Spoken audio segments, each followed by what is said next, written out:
오늘은 어버이 주일입니다. 지난 한 주간 동안에 우리 성도님들이 부모님과 자녀들이 함께하는 시간을 보냈을 것입니다. 부모와 자식의 관계는 소위 천윤의 관계, 내추럴로 천윤의 관계라고 이렇게 말을 하지요. 그래서 자식은 미워도 내 자식이고 부모님은 싫어도 내 부모입니다. 부모는 자녀를 위해서 모든 것을 다 희생합니다. 잉태의 고통, 또 해산의 수고, 또 양육의 긴 섬김 등 태어나고 자라고 출가하기까지 온갖 희생을 다 합니다. 그런 까닭에 자녀는 부모에게 효도하는 것이 마땅한 것입니다. 그래서 성경은 에베소 6장 1절을 보시면 한번 읽어볼까요? 자녀들아 주 안에서 너희 부모에게 순종하라. 이것이 옳으니라. 여기 옳으니라 이 말은 마땅하다, 선택의 여지가 없는 당연하다, 그런 말입니다. 그래서 성경은 이 불효하는 것을 아주 큰 죄로 여기고 구약 성경에 보면은 불효하는 자를 돌로 쳐서 죽이라고까지 말씀을 하고 있는 말씀이 있습니다. 오늘 본문은 이삭이 아버지 아브라함에게 효도하는 장면입니다. 이삭의 효도의 모습은 만 세대 성도들에게 모범이 되는 효도입니다. 그렇게 효도하였을 때 하나님께서 그 이삭에게 큰 복을 주신 것을 보게 됩니다. 오늘 이삭의 효도를 통해서 우리 한 분 한 분이 지금까지도 효도를 잘 하셨지만 앞으로도 더 효도하셔서 하나님께서 주시는 큰 복을 받고 또 누리고 흘려보내는 여러분 모두가 되기를 소원합니다. 자, 그렇다면 진정한 효도는 무엇일까요? 첫째는 순종입니다. 오늘 8절 말씀 한번 보겠어요. 시작. 아브라함이 이르되 내 아들아 번제할 어린 양은 하나님이 자기를 위하여 친히 준비하시리라고 두 사람이 함께 나아가서, 이 말씀을 보시면은 두 사람이 함께 나아가서라고 하는 말씀이 있습니다. 이삭이 아버지와 함께 갔다는 것입니다. 이삭은 아버지에게 철저하게 순종하는 아들이었습니다. 효도의 첫 번째 단계는 바로 순종입니다. 아브라함은 100세에 이삭을 낳았습니다. 그러니까 얼마나 애지중지하는 아들이었겠습니까? 하나님께서 아브라함에게 약속을 합니다. 너와 내 아내 사이에 아들을 주어서 그 아들로 말미암아 큰 민족을 이루어주겠다고. 그런데 10년이 가도 20년이 가도 그 아들이 안 생기는 거예요. 그러다가 25년 만에 생물학적으로 도저히 자녀를 생산할 수 없는 그 상황에서 기적같이 이 아들을 주셨어요. 그러니 얼마나 이 아들이 귀하겠어요. 그런데 어느 날 하나님께서 아브라함에게 명령을 하는 겁니다. 아브라함아, 내 아들 이삭을 번제로 드려라. 번제는 이 불로 태워서 바치는 제물을 말하는 것이거든요. 이 명령을 받은 아브라함을 생각을 해보세요. 얼마나 기가 막히겠습니까? 그럼에도 불구하고 아브라함은 그 하나님의 명령에 순종합니다. 아침 일찍 일어나서 채비를 하고 제물을 태울 땔감을 그의 아들 이삭의 등에 지우고 이삭을 번제로 드릴 저 예루살렘의 모리아 산을 향하여 3일 길을 걸어갑니다. 그 3일 길이 아브라함에게 얼마나 고통스러운 시간이었겠습니까? 마음속에 찢어지는 아픔이 있었을 것입니다. 3일 길을 가는 동안 그 아들을 생각하면 결코 순종할 수가 없어요. 근데 명령하신 하나님을 생각하면 순종할 수밖에 없고, 이 둘 사이에 수많은 갈등과 번민이 교차하는 동안에 아브라함에게는 큰 고통의 시간이었을 것입니다. 이제 3일 후에 마침내 그 모리아산에 도착했습니다. 아브라함이 제단을 쌓고 이삭은 아버지와 함께 제단에 올라갑니다. 그리고 거기서 아브라함은 이삭을 번제로 드리기 위해서 아브라함을 결박을 합니다. 그때 이삭이 반항을 하거나 또 살려달라고 애원을 하지 않았습니다. 그냥 묵묵히 순종했어요. 이것은 우리 주 예수 그리스도께서 자신을 보내신 성부 하나님 아버지의 뜻을 이루기 위해서 저 골고다까지 무거운 십자가를 지고 올라간 다음에 자기가 메고 간 그 십자가 형틀에 십자가의 죽음을 순종하는 우리 예수님의 모습을 연상해 주고 있는 장면입니다. 효도의 중심에는 바로 순종이 있습니다. 에레미야 35장을 보시면은 레갑 가문의 이야기가 나오는데, 어느 날 에레미야 선지자가 레갑의 그 후손들을 이제 성전의 한 방에 초청을 해서 포도주를 건네려고 하니까 그걸 거절을 하는 거예요. 그러면서 거절하는 이유를 설명을 합니다. 우리 조상 레갑의 아들인 요나답이 포도주도 마시지 말고 집에 거하여 있지 말고 파종도 하지 말고 포도원도 만들지 말고 그저 장막에 살면서 선조들이 명령한 것을 지켜 행하라고 명령을 했기 때문에 우리는 그 선조들의 말에 순종을 할 따름입니다. 하나님께서 이 불순종하는 이스라엘을 선지자 에레미야에게 깨우치기 위해서, 그리고 불순종하는 이스라엘에게 큰 재앙이 있을 것을 예언하도록 하기 위하여 효도하고 순종하는 이 순종하는 레갑 자손의 이야기를 꺼내서 얘기를 하는 거예요. 그러면서 이렇게 순종하는 레갑 자손들의 그 후손들이 영영이 끊어지지 않을 것이라고 약속을 합니다. 레갑에 가면은 효도하는 가문이었는데 그 중심에 무엇이 있었느냐? 바로 순종이 있었다는 것입니다. 여러분, 우리가 잘 암송하는 십계명을 보시면 1계명에서 4계명까지는 나와 하나님과의 이 수직적 관계에 대한 계명이고, 5계명에서 10계명까지는 나와 너의 그 수평적 관계에 대한 계명인데, 그 수평적 관계의 계명의 첫 번째 계명이 무엇입니까?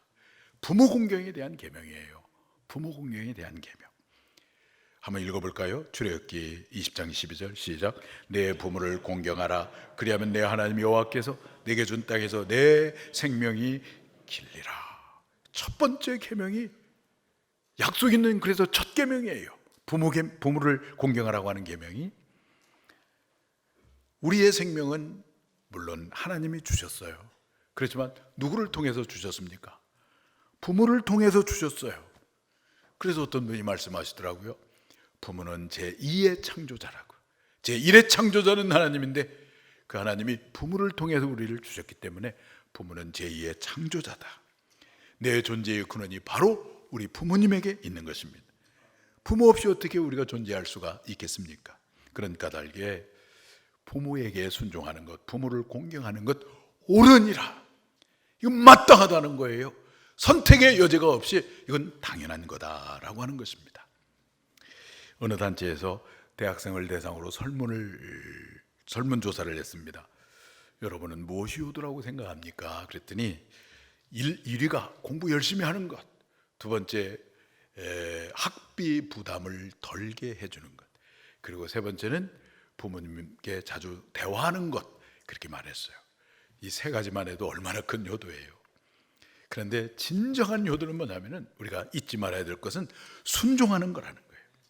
예수님께서 그를 보내신 성부 하나님께 순종하셨듯이, 이삭이 아브라함에게 순종하셨듯이, 레갑의 그 자손들이 선조들에게 순종하였듯이, 순종의 본질은 바로 효도의 본질은 바로 순종이라고 하는 것입니다.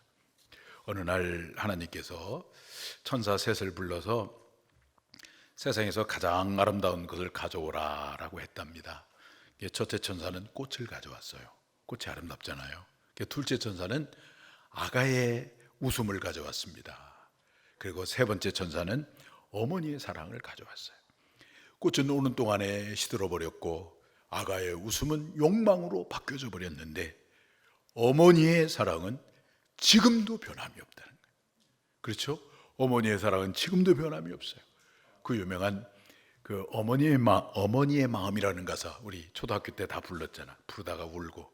그래서 오늘 또 울을 것 같아서 부르지는 않고 한번 읽어보겠습니다. 한번 읽어볼까요? 시작. 나실 때 괴로움 다 잊으시고 기르실 때 밤낮으로 애쓰는 마음, 진자리 마른 자리 갈아넣으시고 손발이 다 닳도록 고생하시네. 하늘나라 그 무엇이 높다 하리요 어머니의 사랑은 가히 없어라. 어머니의 사랑은 가히 없어라. 변함이 없어요. 변질이 안 돼요. 그래서 그 어머니, 그 부모님께 진정한 효도는 바로 순종하는 것입니다. 지금의 나를 위해 자신의 모든 것을 송두리째 뿌리째 희생하고 초라한 못으로 빈 둥지에 쓸쓸히 남아 계시는 부모님, 바로 그 부모님께 순종하는 것입니다. 부모님이 계시지 않는 성도님들은 나의 주를 위하여 독생자를 보내사 십자가에서 물과 피를 다 쏟으시고 나를 구원하도록 하신 하늘의 하나님 아버지께 순종함으로 우리 모두가 육적인 효자, 영적인 효자가 다 될 수 있기를 주님의 이름으로 축원합니다. 진정한 효도는 무엇일까요? 첫째는 순종입니다. 둘째는 희생입니다. 오늘 10절 말씀 한번 보겠어요. 시작. 손을 내밀어 칼을 잡고 그 아들을 잡으려 하니. 모리아산으로 올라가 제단을 쌓고 이삭을 결박한 후에 그를 번제로 드리기 위해서 칼을 탁 뽑아가지고 내려치려고 하는데 근데 이삭이 반항을 하지 않아요. 성경에 반항했다고 하는 기사가 없어요. 그렇게 반항하지 않은 것은 이삭은 이미 자기 자신을 아버지께 송두리째 바쳤기 때문입니다. 그 모리아산에 지금 무엇이냐면 예루살렘 성전이 세워졌어요. 그리고 바로 그것이 우리 주님께서 십자가의 대속의 제물이 된 골고다 언덕입니다. 얼마나 신비한 일인지 모릅니다. 너무나 정확하게 일치하는 것입니다. 이삭의 이 희생은 곧 예수님의 희생의 정확한 예표였던 것입니다. 믿음의 조상으로서 아브라함 물론 훌륭합니다. 그러나 순종하고 자신을 희생한 이삭이야말로 참된 효도로서 훌륭하지 않다고 말할 수 없는 것입니다. 요 며칠 전에 우리 교회 조그마한 화단을 보니까 철쭉꽃이 두 나무에서 이렇게 예쁘게 활짝 피었더라고요. 그걸 보는 순간에 문득 이런 생각이 들더라고요. 나무의 진액이 소진되는 그 희생이 저렇게 아름다운 꽃이 되었구나, 그런 생각이 들더라고요. 지금 내 존재의 모든 것은 다 부모의 희생입니다. 부모의 눈물과 부모의 고통과 부모의 아픔과 부모의 기도입니다. 그렇기 때문에 자녀는 마땅히 부모의 그 희생을 알아야 하고 이제는 부모를 위해 자식이 희생을 해야 할 차례인 것입니다. 에베소 6장 1절과 2절을 한 번 더 보겠습니다. 자녀들아 주 안에서 너희 부모에게 순종하라. 이것이 옳으니라. 내 아버지와 어머니를 공경하라. 이것은 약속 있는 첫 계명이니. 그래서 1절 말씀에 보면 순종을 명령하고 2절 말씀을 보면 공경하라 이렇게 명령합니다. 그런데 공경은 무엇을 의미할까요? 바로 희생을 의미하는 것입니다. 그 희생 중에 하나가 뭐냐면은 시간을 같이 보내는 거예요. 부모님과 시간을 같이 보내는 거. 언젠가 버스 정류장에 초라한 노모가 버스를 기다리고 서 있길래 제가 다가서 물었습니다. 어디에 가십니까? 그랬더니 저 칠보에 가신다는 거예요. 자녀들은 어떻게 되었는지요? 그랬더니 자녀 자랑을 막 거침없이 합니다. 우리 큰아들은 외모고시에 합격을 해가지고 저 중국 대사관에 근무를 하고 있고 둘째 아들은 공부를 잘해가지고 미국 어느 대학의 교수로 있습니다. 또 질문했어요. 그러면 집에는 누가 계시는가요? 그랬더니 아무도 없습니다. 저 혼자 있습니다. 그러는 거예요. 대답하시는 이 노모의 모습에 자식에 대한 자랑스러움도 있었지만 그토록 사랑하는 아들들과 함께하지 못해서 눈물 짓는 그리움과 자식들을 다 떠나보내고 빈둥지에서 홀로 있는 그 쓸쓸함과 고독함이 엿보였어요. 우리 부모님들 너무 외롭습니다. 그 외로운 부모님과 함께하지 못하는 거 여러분 그건 불효입니다. 불효한 채 내가 세상에서 똑똑하고 잘난 것이 도대체 무슨 의미가 있다는 말일까요? 시간을 함께 보내세요. 점점 우리 부모님들 시간이 많지 않을 겁니다. 살 날이 얼마 남지 않았어요. 전쟁터에서 군종으로 섬기는 목사님께서 주하는 병사에게 물었습니다. 지금 당신에게는 무엇이 가장 필요합니까? 그랬더니 두말하지 아니하고 죽어가는 이 병사가 외치는 거예요. Please give me tomorrow. Please give me tomorrow. 내일을 달라고, 내일을 달라고. 내일이 없는 인생의 성공, 내일이 없는 인생의 부귀영화, 내일이 없는 인기, 명예, 재물, 이게 무슨 의미가 있다는 말입니까? 근데 우리 부모님들 내일이 언제 없어질지 모릅니다. 그래서 우리가 시간을 내야 되는 거예요. 시간을 내서 함께 보내는 거예요. 시간을 함께 내서 보내는 것이 그게 부모 공경이고 그것이 효도인 것입니다. 또 부모 위해 희생하는 것이 무엇일까요? 물질을 드리는 것입니다. 쓰다가 남은 것을 드리는 게 아닙니다. 여유가 있을 때 드리는 것이 아닙니다. 희생이 들어간 물질을 드리는 거예요. 그런 말이 있잖아요. 나이가 들수록 무엇은 닫고, 오늘 여러분 마스크 쓴 것처럼 무엇은 닫고, 입은 닫고, 무엇은 열고, 지갑은 열고, 그래야 이 노인들이 대접을 받아요. 그런데 그것이 부족하면, 물질이 부족하면 대접을 받지 못하는 존재가 된단 말이에요. 그래서 우리 자녀들이 희생이 담긴 물질을 드리는 것, 여러분 이건 중요한 효도입니다. 그리고 무엇보다도 마음의 희생이 들어가야 됩니다. 저는 가장 적실한 마음의 희생이 부모님을 위해서 빠짐없이 매일매일 꼬박꼬박 기도해 드리는 거라고 저는 생각합니다. 우리 부모님들 밤낮으로 기도하고 있어요. 지금도 기도하고 있습니다. 아마 돌아가실 때까지 자기 죽는 것보다도 자기 새끼들 위해서 기도하는 것이 우리 부모님의 마음일 거예요. 그런데 자식도 그 부모님을 위해서 간절히 기도한다면 마음을 드리는 희생이라고 볼 수가 있는 것입니다. 코로나 상황으로 2달 동안 우리가 온라인 예배를 드렸는데, 지난주에도 잠깐 말씀을 드렸지만 16번 장례식을 치렀어요. 16번. 그런데 그 중에 우리 성도님들 한 10분 정도가 돌아가셨는데, 얼마 전에 그 중에 돌아가신 권사님이 계셨어요.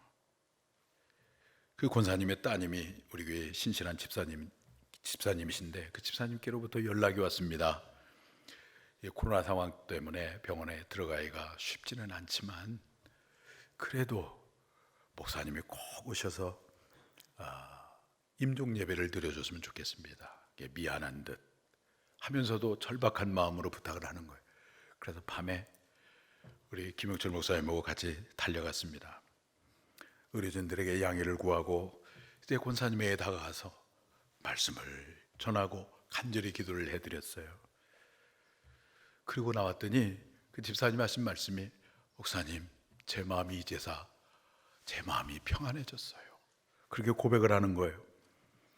마지막으로 어머니를 보내시면서 부모님을 위해서 기도해드리고 하나님을 끝까지 의지하도록 하는 우리 집사님의 그 효도에 저는 목사로서 가슴이 먹먹할 정도로 감동이 되더라고요. 여러분, 그것이 부모 공경이고 아름다운 희생이 아니겠습니까? 효조로 알려진 까마귀, 이 새끼를 기르느라 이제 늙어버린 어미 까마귀를 새끼들이 끝까지 먹이를 물어다가 봉양을 한다고 합니다. 근데 우리는 까마귀가 아니잖아요. 우리는 하나님의 형상으로 지음받은 존재들이잖아요.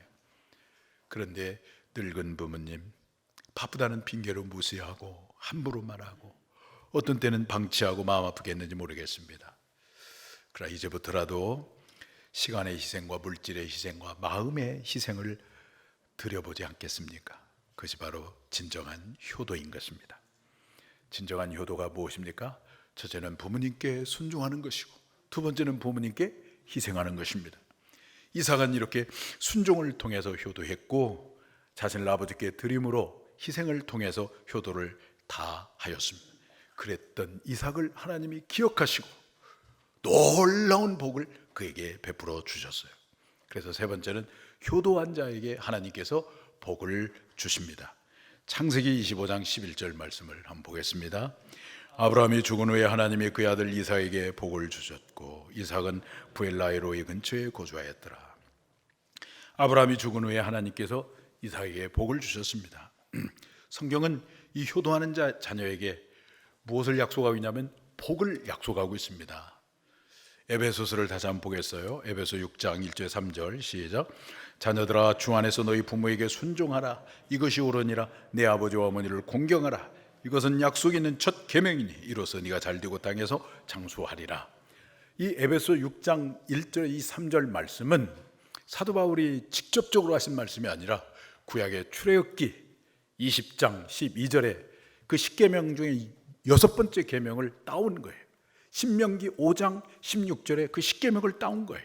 내용이 다 똑같은데 출애굽기에 나오는 10계명은 내 생명이 길리라 이렇게 끝나는데 신명기 5장 16절의 10계명은 거기에다가 뭘 더하고 있냐면 복을 누리리라 이 말씀을 더하고 있어요.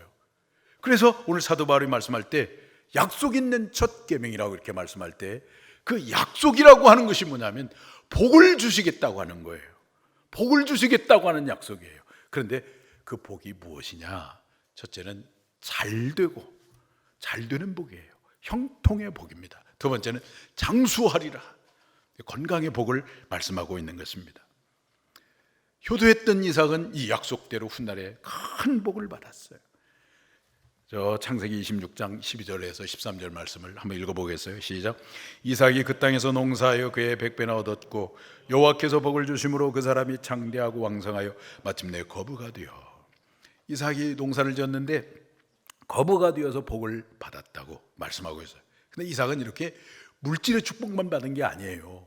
믿음의 계보를 이어가는 축복을 받았어요. 저는 이것이 훨씬 더 큰 축복이라고 생각을 합니다.